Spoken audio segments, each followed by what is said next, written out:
Assalamualaikum warahmatullahi wabarakatuh. Kami dari kelompok 12A ingin mempresentasikan mengenai menganalisis isi teks artikel ilmiah. Saya sebagai moderator, nama saya Mutia Fitri Ramadhani, dan rekan saya, Nama saya Muna Zainul Hafiz. Saya Pina Noviana. Saya Alim Sinakanovan. Saya Barokah Muzalsara. Saya Hania Wazir. dan sini saya akan menjelaskan pengertian. Pengertian artikel ilmiah adalah tulisan yang berisi hasil penelitian atau kontribusi keilmuan dalam suatu bidang ilmu tertentu. Artikel ini ilmiah ditulis untuk memperkenalkan atau memperbarui ketahuan di bidang tertentu. Isi artikel ilmiah adalah 1. Judul, mempersingkat tentang topik atau masalah penelitian. 2. Abstrak, ringkasan singkat yang mencakup tujuan penelitian, metode, hasil utama, dan kesimpulan. 3. Pendahuluan, menjelaskan latar belakang penelitian, alasan mengapa penelitian dilakukan, dan permasalahan yang diangkat. 4. Metode penelitian, menjelaskan serinci secara penelitian dilakukan, termasuk desain penelitian, alat atau instrumen, simple producer, dan analisis data.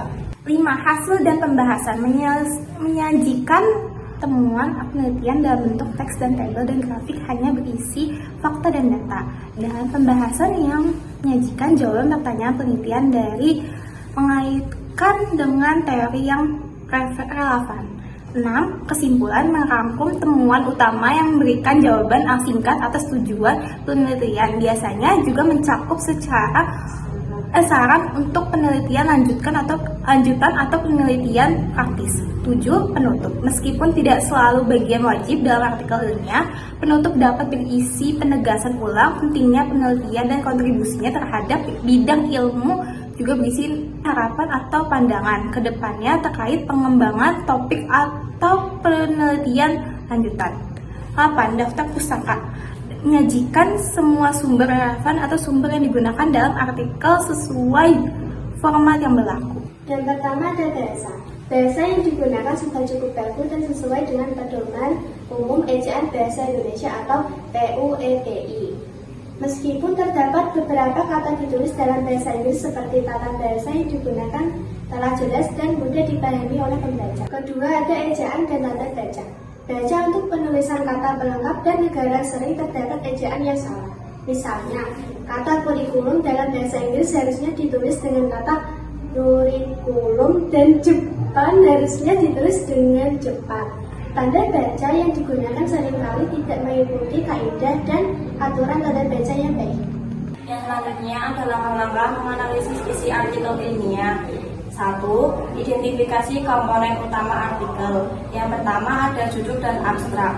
Mulailah dengan membaca judul dan abstrak untuk memahami tujuan utama dan ringkasan isi artikel. Ini membantu memberikan gambaran awal tentang penelitian yang dilakukan. Yang kedua ada pendahuluan. Identifikasi latar belakang, masalah yang diangkat, dan tujuan penelitian untuk mengetahui relevansi penelitian dengan bidang yang diteliti. Yang kedua, tinjauan metode penelitian, memahami desain penelitian, populasi atau sampel, teknik pengumpulan data, dan metode analisis data. Metode yang transparan dan relevan dengan tujuan penelitian menunjukkan validitas studi. Analisis hasil penelitian. Perhatikan penyajian data dalam bentuk tabel, grafik, atau narasi. Identifikasi temuan utama yang disampaikan oleh penulis tanpa memberikan interpretasi berlebihan. Yang keempat, evaluasi pembahasan. Periksa bagaimana penulis menghubungkan hasil penelitian dengan literatur sebelumnya. Apakah pembahasan menjawab tujuan penelitian dan menawarkan wawasan baru. Pastikan ada koherensi antara hasil dan pembahasan. Yang kelima, cek kesimpulan dan implikasi. Evaluasi apakah kesimpulan mencerminkan hasil penelitian secara akurat. Perhatikan juga saran untuk penelitian lanjutan atau aplikasi praktis yang diberikan. Keenam, tinjau referensi. Pastikan referensi yang digunakan relevan, terkini, dan mendukung klaim dalam artikel. Analisis bibliografi dapat membantu memahami tren penelitian di bidang terkait. Yang ketujuh yaitu keaslian dan etika. Pastikan artikel tidak mengandung plagiarisme dan mengikuti prinsip etika penelitian. Plagiarisme dapat memengaruhi kredibilitas hasil penelitian. Kesimpulan, teks artikel adalah jenis tulisan yang bertujuan untuk menyampaikan informasi atau pendapat dengan cara yang mudah dipahami oleh pembaca. Dalam menulis artikel, terdapat beberapa isi atau struktur untuk membuat artikel ilmiah, yaitu judul, abstrak, pendahuluan, metode penelitian, hasil dan pembahasan, kesimpulan, penutup, dan daftar pustaka. Artikel ilmiah juga memiliki ciri seperti penggunaan bahasa yang jelas dan sederhana, struktur yang teratur, serta didasarkan pada fakta yang dapat dipercaya. Untuk menulis artikel ilmiah juga memiliki beberapa aturan yang perlu diikuti, seperti bahasa, ejaan dan tanda baca, serta tabel. Jika kita ingin membuat artikel ilmiah, juga ada beberapa langkah, yaitu identifikasi komponen utama artikel, tinjau metode penelitian, analisis hasil penelitian, evaluasi pembahasan, cek kesimpulan dan implikasi, tinjau referensi, serta keaslian dan etika. Baik, di sini ada salah satu contoh karya tulis artikel ilmiah. Judul karya yaitu Tingkat Kesadaran Masyarakat Terhadap Pentingnya KB di Dusun Jati, Desa Sawahan, Kecamatan Panggul, Kabupaten Trenggalek.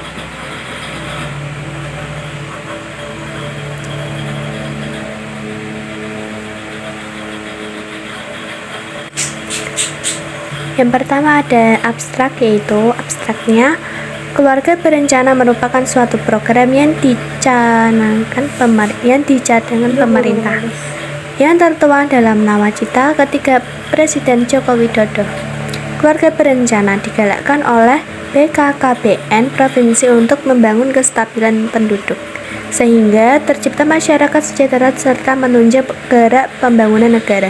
Tujuan keluarga berencana yaitu untuk meminimalisir angka penumbuhan dan pembengkakan penduduk dengan program 2 anak sudah cukup.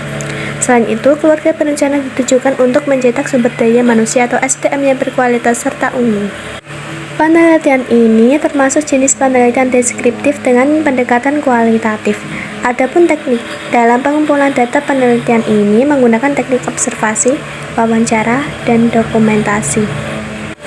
Yang selanjutnya ada pendahuluan. Pendahuluan adalah bagian awal dari sebuah karya tulis ilmiah, seperti makalah, skripsi, atau laporan yang berfungsi sebagai pengantar.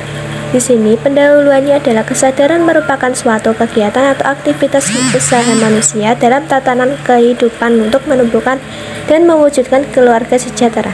Seseorang dalam bermasyarakat tentunya harus menanamkan jiwa kesadaran dalam diri manusia itu sendiri, sehingga tercipta suatu kehidupan yang mengalami perkembangan menuju masyarakat sejahtera. Kesadaran masyarakat terhadap pentingnya keluarga berencana, khususnya di Dusun Jati, tergolong cukup tinggi. Hal ini dapat dilihat dari ibu-ibu Dusun Jati yang mayoritas penduduknya mengikuti program keluarga berencana atau KB, baik berupa penggunaan alat kontrasepsi maupun alat KB lainnya. Yang selanjutnya ada tujuan. Tujuan artikel ilmiah adalah untuk menyebarkan dan mengakumulasi ilmu pengetahuan. Di sini tujuannya yaitu mengetahui tingkat kesadaran masyarakat Dusun Jati dalam mengikuti program keluarga berencana atau KB. Selain itu, bertujuan untuk mencetak sumber daya manusia atau SDM yang unggul dan berkualitas. Dengan demikian, upaya mewujudkan nawacita ketiga Presiden Joko Widodo untuk menciptakan keluarga sejahtera dapat diaplikasikan. Yang selanjutnya ada metode. Penelitian yang dilakukan penulis menggunakan metode penelitian deskriptif dengan pendekatan kualitatif. Metode penelitian deskriptif menuntut penulis untuk mengamati latar kehidupan masyarakat untuk memberikan gambaran yang adil terhadap masing-masing individu. Ada teknik pengumpulan data. Observasi sebagai teknik pengumpulan data mempunyai ciri-ciri yang spesifik. Teknik pengumpulan data dengan observasi digunakan bila penelitian berkenaan dengan perilaku manusia, proses kerja, gejala-gejala alam, dan bila responden yang diamati tidak terlalu besar. Wawancara digunakan sebagai teknik pengumpulan data apabila peneliti ingin melakukan studi pendahuluan untuk menentukan permasalahan yang harus diteliti, dan juga apabila peneliti ingin mengetahui hal-hal dari responden yang lebih mendalam dan jumlah respondennya sedikit. Ada hasil dan pembahasannya, yaitu yang pertama, kesadaran diri. Kesadaran menurut Hasibuan, kesadaran adalah sikap seseorang yang secara sukarela menaati semua peraturan dan sadar akan tugas dan tanggung jawabnya. Yang kedua ada keluarga berencana atau KB. Keluarga berencana merupakan salah satu usaha yang dijadikan sebagai tolak ukur untuk mengatur jumlah anak dan jarak kelahiran yang diinginkan. Contohnya di Dusun Jati, Desa Sawahan, Kecamatan Panggul, Kabupaten Trenggalek. Masyarakat Dusun Jati tergolong masyarakat yang sadar akan pentingnya keluarga berencana. Mayoritas penduduk pasangan usia subur yang berada di Dusun Jati hampir seluruhnya mengikuti program keluarga berencana. Yang terakhir ada kesimpulan. Berdasarkan uraian di atas, maka dapat disimpulkan bahwa yang pertama, kesadaran masyarakat Dusun Jati tergolong tinggi. Yang kedua, mayoritas penduduk pasangan usia subur sudah menggunakan KB. Sekian presentasi dari kelompok kami, kurang lebihnya mohon maaf. Wassalamualaikum warahmatullahi wabarakatuh.